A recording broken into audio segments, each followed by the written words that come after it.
Tengah-tengah Aidil dan Faris ni pasang kemah, mereka terdengar suara seseorang menjerit. Tu suara Irwan. Dia seorang je yang pergi cari kayu api. Kau kenapa, Wan? Apa hal ni? Korang tahu tak? Aku nampak ada seorang awek ni, dia tengah kutip bunga dekat depan aku tadi. Tapi bila aku panggil korang, aku pusing belakang, aku tengok dia dah tak ada pula.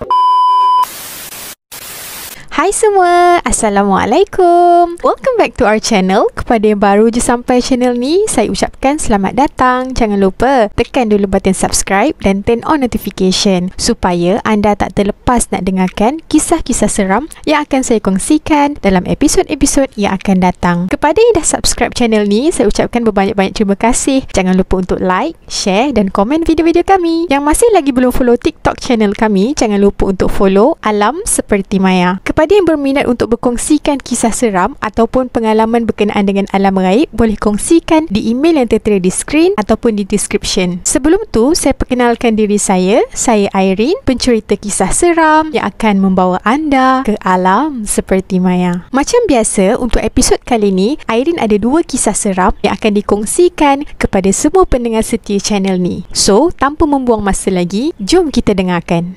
Wallahu alladhi la ilaha illahu alimul ghaibi wasyahadah warrahmanur rahim.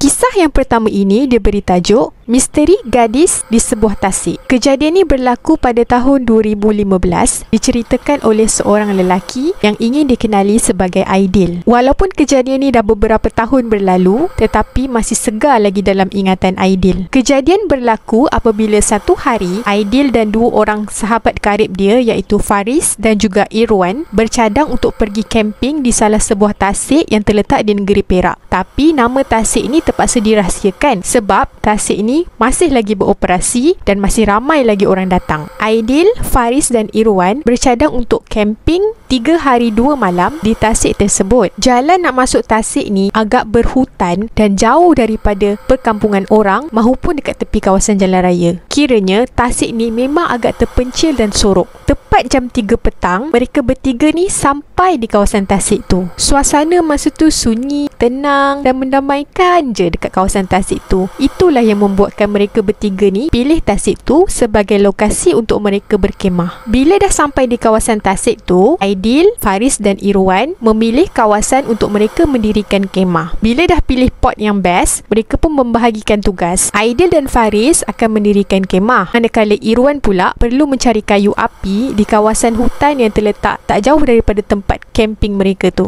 Tengah-tengah Aidil dan Faris ni pasang kemah, tiba-tiba mereka terdengar suara seseorang menjerit memanggil nama mereka. Aidil, Faris. Rupa-rupanya tu suara Irwan. Cepat-cepat Aidil dan Faris ni datang ke arah Irwan. Yelah, takutlah kalau apa-apa yang terjadi dekat Irwan sebab dia seorang je yang pergi cari kayu api. Faris tanya dekat Irwan, "Kau kenapa, Wan? Apa hal ni?" Irwan membalas, "Korang tahu tak? Tadi, masa aku tengah sibuk cari kayu api, aku nampak ada seorang awek ni cun gila weh. Cantik sangat. Aku tak pernah nampak perempuan secantik tu. Dia tengah kutip bunga dekat depan aku tadi. Tapi, bila aku panggil korang, aku pusing belakang, aku tengok dia dah tak ada pula. Baru nak tunjuk dekat korang. Kau jangan nak mengarut lawan. Mana ada awek dekat tengah-tengah hutan ni? Ada pula datang semata-mata nak kutip bunga. Tak logik langsung," kata Faris masa tu. Aidil pun mencela, lah, kalau dia nak cari bunga, baik dia cari kat kedai. Buat apa dia nak cari kat tengah hutan ni? Kau tu je yang berangan teringatkan girlfriend kau. Sampai pokok pun kau nampak macam awet yang cun kan?" Mereka pun cepat-cepat bersurai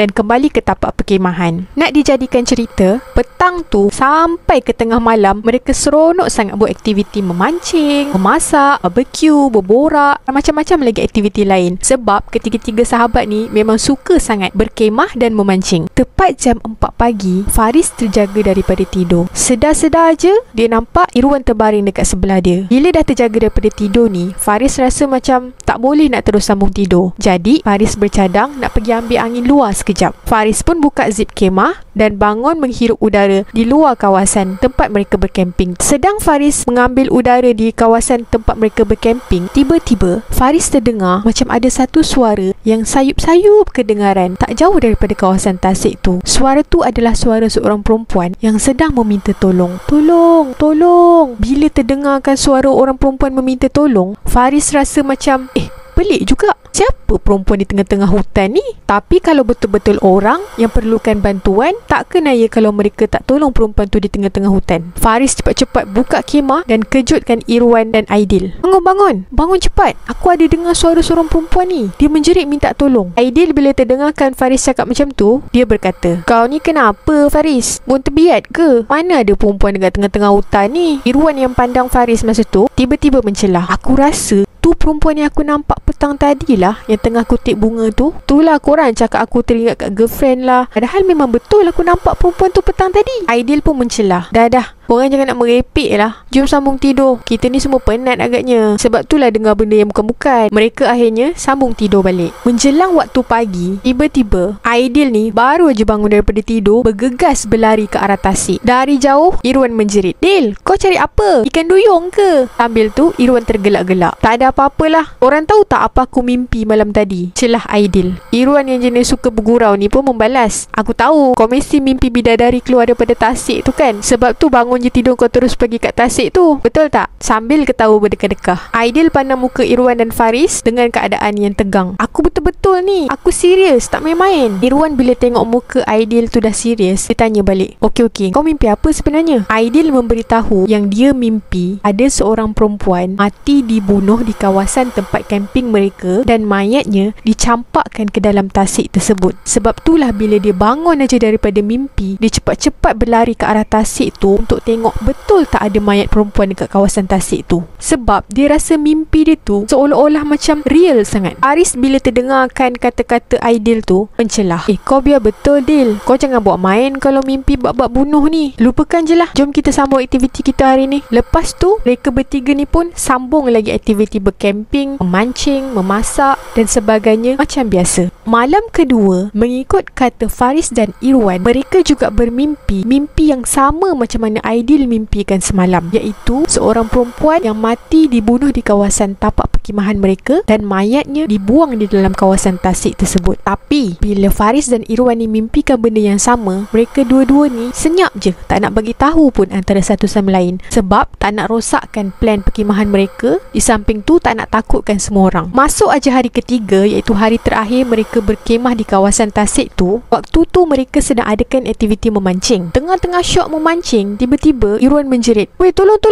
aku weh. Aidil dan Faris cepat-cepat datang ke arah Irwan. Kenapa ni Wan? Tali pancing aku ni tersangkut, tolong aku kejap. Aidil dan Faris cepat-cepat bantu Irwan melonggarkan tali pancing dia yang hampir terputus tu. Selesai aja mereka membantu Irwan, tiba-tiba ketiga-tiga sahabat ni nampak sesuatu yang sedang terapung di atas permukaan air. Dari jauh mereka ni ingatkan itu adalah buaya. Tapi bila diamati betul-betul, rupa-rupanya ia adalah mayat seorang perempuan. Bila dah ternampak mayat perempuan dekat depan mata, cepat-cepat mereka call polis. Nasiblah tasik tu walaupun dekat kawasan hutan, tapi alhamdulillah line telefon dekat situ okey. Jadi mereka dapat call pihak berkuasa. Kini terjawablah sudah siapa sebenarnya gadis yang muncul ketika Irwan sedang mengutip kayu api, gadis yang Faris dengar minta tolong dan juga gadis yang dimimpikan oleh mereka bertiga. Menurut keterangan pihak berkuasa, gadis tersebut memang dijumpai telah dibunuh di kawasan berdekatan dengan tasik dan mayatnya dicampakkan ke dalam tasik itu. Sampai sekarang tak ada tangkapan pun yang polis berjaya buat sebab memang tak ada bukti siapa yang menjalankan pembunuhan tu dan disebabkan mayat perempuan tu pun dah hampir reput sebab dah lama dibuang di kawasan tasik tu. Selepas pulang daripada berkemah, ketiga-tiga sahabat ni demam seminggu. Sejak daripada hari tu, ketiga-tiga orang ni dah tak lalu nak makan ikan, terutama ikan yang mereka tangkap dekat kawasan tasik tu. Pengajaran daripada cerita yang pertama ni adalah, kalau kita nak pilih kawasan camping, pastikanlah kawasan tu adalah kawasan yang selamat. Dan kalau boleh, carilah kawasan camping yang ada ramai orang, supaya bukannya kita sahaja yang ada dekat situ. Kalau terjadi apa-apa yang membahayakan kita boleh minta tolong. Dan kalau kita bercamping ramai-ramai ni, kuranglah sikit rasa takut tu kan. Tetapi selalulah memohon perlindungan Allah, supaya walau di mana jua kita berada, Allah sentiasa lindungi kita. Kisah yang kedua ini diceritakan oleh seorang lelaki yang ingin dikenali sebagai Hafiz. Kisah ni berlaku pada tahun 2021 yang mana waktu tu Hafiz sedang bekerja di salah sebuah syarikat penerbitan buku yang terletak di Kuala Lumpur. Satu hari, company Hafiz ni arahkan Hafiz dan juga kawan sekerja Hafiz iaitu Sulaiman untuk pergi menghadiri kursus penerbitan buku di Kedah. Bila dapat arahan daripada bos untuk pergi kursus di Kedah, Hafiz dan Sulaiman ni berpakat untuk mulakan perjalanan pada waktu tengah malam sebab mereka rasa perjalanan waktu tengah malam ni lebih rileks dan tak banyak kereta, senanglah mereka untuk sampai cepat di Kedah. Nak dijadikan cerita, malam tu mereka bertolak daripada Kuala Lumpur ke Kedah pukul 11 malam. Hafiz dan Sulaiman ni menaiki satu kereta. Kalau diikutkan, mereka ni tak banyak pun berhenti kecuali untuk isi minyak dan beli sedikit minuman dan makanan. Lebih kurang jam 4 pagi, mereka sudah keluar daripada highway dan melalui satu kawasan perkampungan yang agak berhutan. Di kiri kanan jalan memang tak ada lampu jalan raya. Yang ada pun dalam 1 kilometer ke 2 kilometer. Jadi, suasana dekat tepi jalan ni memang gelap sangat. Pukul 4 pagi kan. Dalam perjalanan tu, tiba-tiba Hafiz dan Sulaiman nampak ada sebuah gerai di tepi jalan. Gerai tu kecil je. Dari jauh lagi mereka dah nampak dah signboard nasi lemak, kuih koci. Pukul 4 pagi, dua-dua orang ni dah lapar. Jadi, mereka bercadang nak berhenti di kedai tu untuk makan dan minum sekejap. Hafiz cakap dengan Sulaiman, "Man, kita berhenti sini dululah. Aku lapar lah pula. Jom kita makan nasi lemak dulu." Sulaiman tak membantah dan dia pun bersetuju. Menurut kata Hafiz, kawasan gerai tu tak ada orang pun. Yang ada pun hanya mereka berdua sahaja. Pemilik gerai tu adalah sepasang suami isteri yang sudah lanjut usia. Seorang pakcik dan seorang makcik. Pakcik tu memakai baju Melayu dan kain sarung. Manakala makcik tu pula memakai baju kurung Kedah yang berbunga-bunga dan berkain batik serta bertudung. Bila dah masuk dekat dalam kedai, Hafiz order 2 nasi lemak sebab dari luar lagi dia dah boleh bau. Dipendekkan cerita, Hafiz dan Sulaiman makan nasi lemak dan kuih koci dekat kedai tu sebab nasi lemak dia sedap, wangi sangat. Kuih koci pun sedap. Tak pernah dia rasa kuih koci yang macam tu. Sepanjang mereka makan, pakcik dan makcik tu langsung tak bercakap dengan mereka. Mereka just buat kerja mereka sendiri je di dapur. Habis saja makan, Hafiz pun membayar makanan dan beredar. Masa Hafiz bayar tu, Hafiz pelik sebab nasi lemak dia makan 2 bungkus dan kuih koci 3 biji, tapi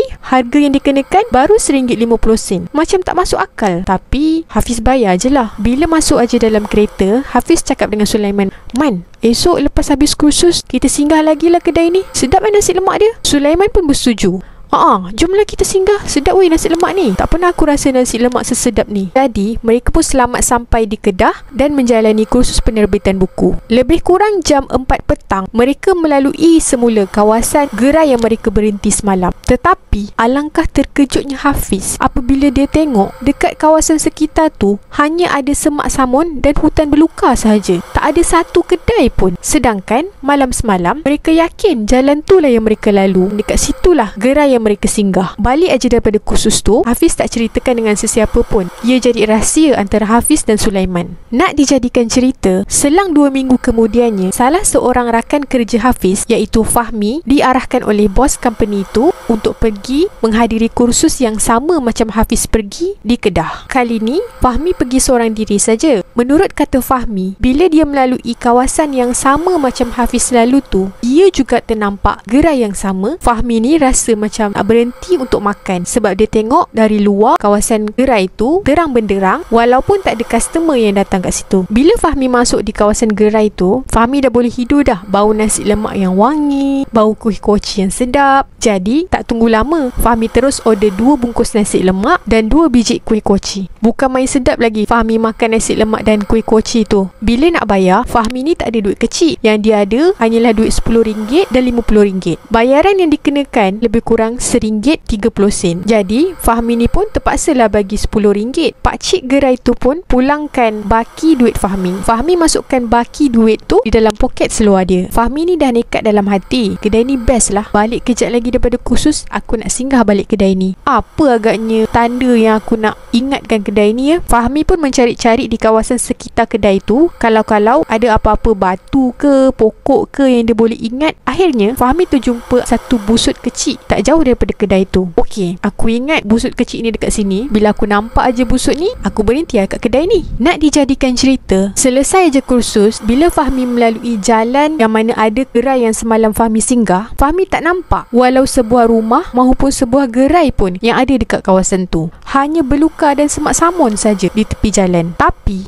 yang peliknya, Fahmi nampak memang ada busut dekat tepi jalan tu. Kan Fahmi dah cakap semalam, dia jadikan busut tu sebagai tanda untuk disinggah ke kedai tu balik kan. Jadi dia berhentikan kereta di tepi jalan dan pergi di kawasan busut tu. Bila dia perhatikan, di sekitar kawasan busut tu memang ada beberapa cebisan kayu yang telah runtuh, seolah-olah macam kesan kebakaran. Fahmi memasuki kawasan kayu-kayu tu, lalu dia terjumpa duit dia ada di tengah-tengah kawasan semak samun tu. Alangkah terkejutnya Fahmi masa tu bila dia tahu yang sebenarnya gerai tu tak wujud. Jadi sebenarnya gerai tu adalah gerai apa yang wujud pukul 4 pagi di kawasan yang tak ramai orang lalu dan tak ada orang pun singgah dekat kawasan gerai tu. Tapi nasi lemak dia memang terbaik. Kuih koci pun sedap. Alhamdulillah, walaupun mereka makan makanan daripada gerai misteri tu, tapi tak ada pula apa-apa sakit yang mereka dapat. Mungkin malam tu Allah rezekikan mereka bertiga ni untuk merasai nasi lemak dan kuih koci di gerai alam gaib. Pengajaran daripada cerita yang kedua ni adalah, kalau kita nak pergi berjalan ke mana-mana, selalulah memohon perlindungan Allah. Semoga selamat perjalanan kita. Dan kalau direzekikan untuk memasuki alam bunian ataupun alam gaib ni, mohonlah kepada Allah